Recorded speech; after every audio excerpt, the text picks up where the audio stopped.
लाली मैं आई हूँ दिल का करार लूटने।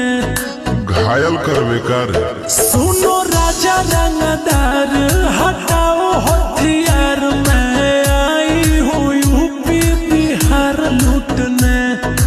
ओठ रसदार तोर सामने हंसी क्या धारा धारा पूरा रात हो तो फायर। अच्छा सता तू चिंगारी भीरी आगिन जैसन गे घघरी उठा के नाच नागिन जैसन गे लहंगा उठा के नाच नागिन जैसन गे।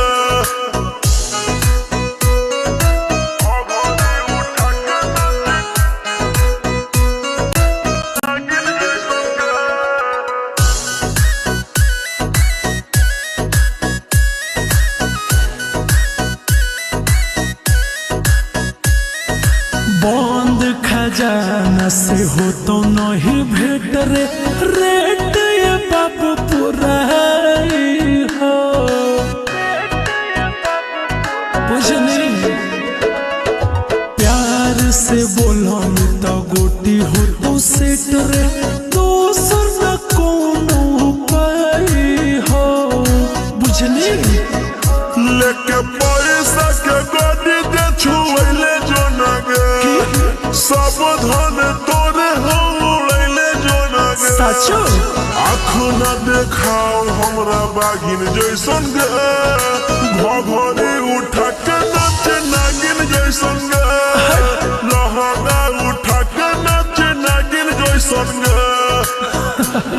पागल घघरी उठा के नाच नागिन जैसन गे।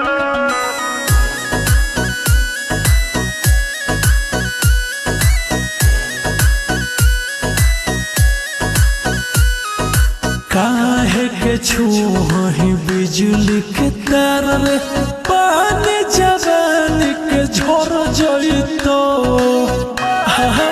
दूर नहीं है।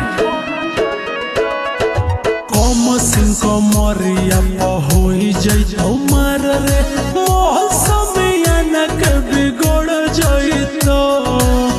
बोल रोशन रोहिया से बड़ बाहुबली के है गे आयुषवाया सिख कच कली के है गे रोहित टीम कर देता भागिन जैसन गे घघरी उठा के नाच नागिन जैसन गे